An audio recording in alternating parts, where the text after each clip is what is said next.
러시아가 우크라이나 침공을 시작한 2월 24일을 전후해 러시아에서 출국하는 소형 제트기들이 잇따르고 있는 것으로 나타났습니다. 푸틴 대통령을 지지해온 기득권층 등 부유층이 자신들의 자산을 보존하기 위해 도피했을 것이라는 관측이 제기되고 있습니다. 미국은 러시아 경제를 장악하고 있는 특권계층을 제재하면서 푸틴 정권의 권력 기반 악화를 노렸습니다. 전 세계 항공기를 추적하고 있는 비행레이더 24 데이터를 토대로 분석한 결과에 따르면 러시아를 출국하는 소형 제트기는 2월 초 하루 평균 24대였지만 침공을 시작한 다음 날인 2월 25일에는 하루 만에 60대가 러시아를 떠났습니다. 2월 20일부터 27일 기간 동안 출국 기수를 보면 전주보다 40% 가까이 증가했습니다.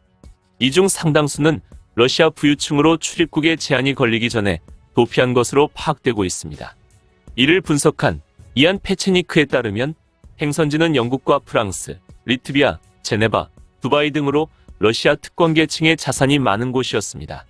이들의 움직임은 국내외 자산 동결과 몰수를 회피하기 위해 서두른 것으로 보이며 재산을 기내의 적재에 국외로 가지고 나갔을 것으로 추정되고 있습니다. 지난 3월 2일 미국 블룸버그 통신은 러시아 특권층이 소유하고 있는 초대형 요트가 미국과 유럽의 압류를 피하기 위해 인도양의 몰디브와 세이셸 인근 해역으로 도피하고 있다고 보도했습니다. 미국은 푸틴 정권과 유대가 깊은 러시아 특권층을 집중 공략하고 있습니다.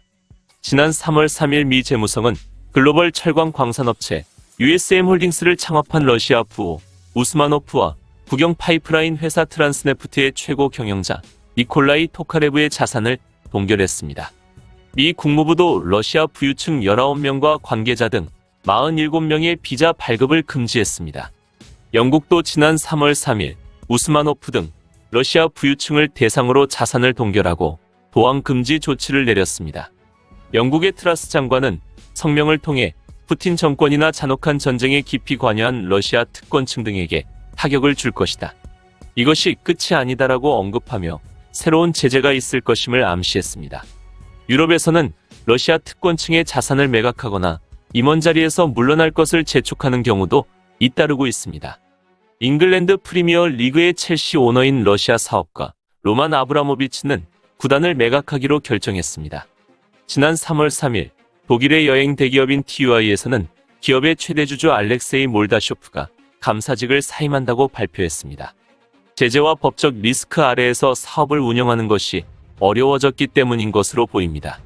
부패 방지 활동을 하고 있는 비정부 조직 트랜스페어런시 인터내셔널은 푸틴 정권과 연관된 것으로 의심되는 러시아 부유층이 2016년 이후 영국 내에서 약 15억 파운드의 자산을 취득했을 것이라고 추정했습니다.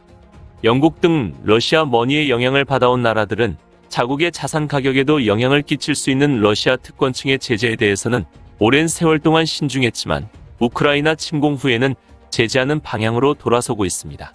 러시아 특권층은 푸틴 정권에 충성하는 대가로 정부로부터 많은 이권을 부여받아 경제에 막강한 영향력을 행사해왔습니다. 서방 국가들은 이들을 제재함으로써 푸틴을 배반하는 것을 권유하는 전략도 구사하고 있습니다.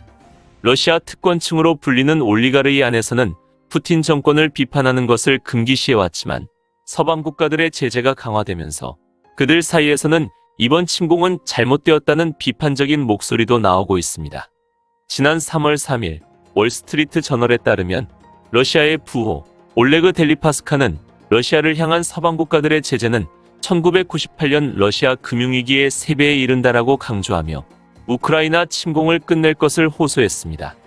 러시아의 특권층 올리가르이 안의 분열이 푸틴의 폭주를 막을 수 있을 것인지 귀추가 주목되고 있습니다. 이상 피커TV였습니다.